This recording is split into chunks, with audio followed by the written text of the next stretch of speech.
Le diaconat de Bordeaux a pour mission de permettre à des personnes qui sont à la rue d'accéder au logement. La première étape, la sortie de la rue, les personnes vont pouvoir disposer d'un accueil dans un centre d'accueil d'urgence. Et c'est dans ce cadre-là que le centre Trégé a été ouvert en 2012 sur une opération dite de logement d'urgence hivernal. En 2013, on a eu l'autorisation par l'État de pérenniser ce centre, c'est-à-dire qu'il pouvait fonctionner toute l'année, 7 jours sur 7 et 24 heures sur 24. Il a déménagé parce qu'on était dans des locaux qui accueillaient auparavant un CFA, peu adapté à un accueil plus individualisé où on peut respecter l'intimité des personnes. Qu'est-ce qui se passe aujourd'hui? Le nouveau Trégé, voilà. L'ancien, c'était... Oh, vraiment catastrophique. On était 8 ou 9 par chambre, c'était très difficile l'organisation, ceux qui allaient travailler comme moi. Euratlantique et la mairie de Bordeaux aussi, je pense, voulaient que ce programme soit exemplaire. Donc il a été imaginé de construire un centre d'accueil d'urgence à l'intérieur d'un immeuble d'habitation, ce qui est vraiment poussé au maximum l'inclusion sociale. Et on a trouvé un partenaire avec Claire Sienne qui est complètement rentré, qui a complètement adhéré à cette opération très innovante. Alors le point de départ de Claire Sienne dans ce projet, c'est une consultation de Bordeaux Atlantique pour reconstruire le centre d'accueil d'urgence dans un îlot à forte mixité programmatique dans lequel on a aussi des logements familiaux sociaux. Il y a 53 logements et avec plus largement au niveau de l'îlot également un hôtel social et d'autres formes d'habitat, d'autres formes d'hébergement mais aussi des services. 315. 315. Ouais. Et c'est le Libé, donc c'est celui sur la Libé, droite. ouais. Sur la droite. Ok.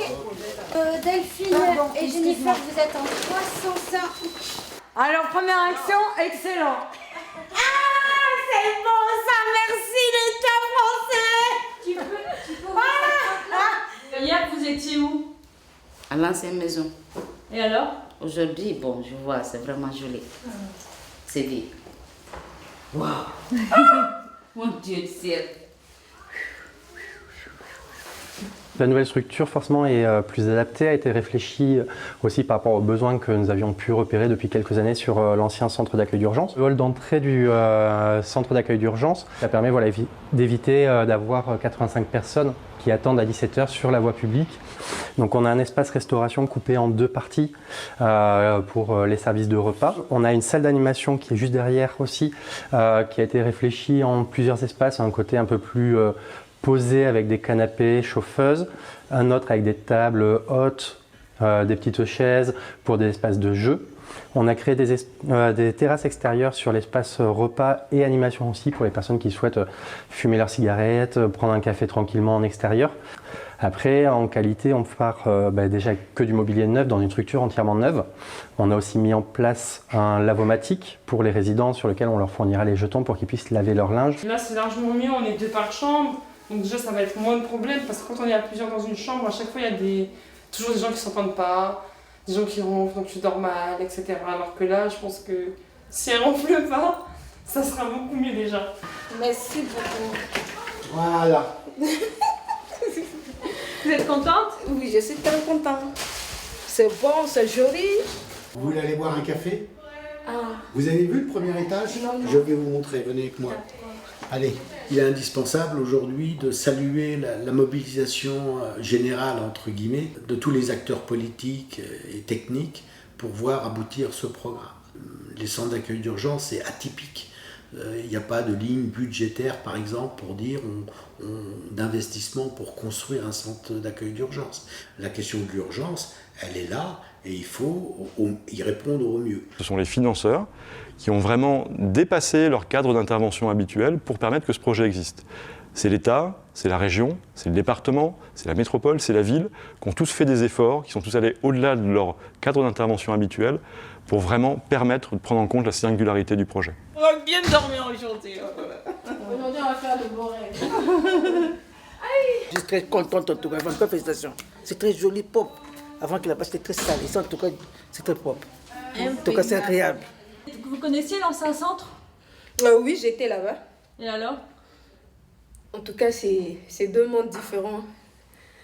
Mais ici, c'est comme si j'étais chez moi, en fait. Ouais. C'est super, je vais pouvoir me reposer un peu mieux, parce que j'en ai besoin aussi, comme tant d'autres.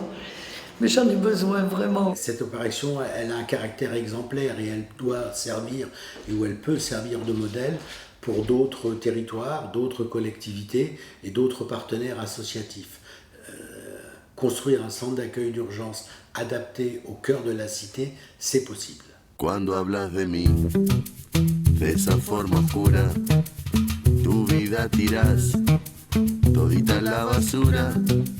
Si hoy estoy sin ti, no es por cosa tuya, más bien si es así, ya no quiero tu fruta.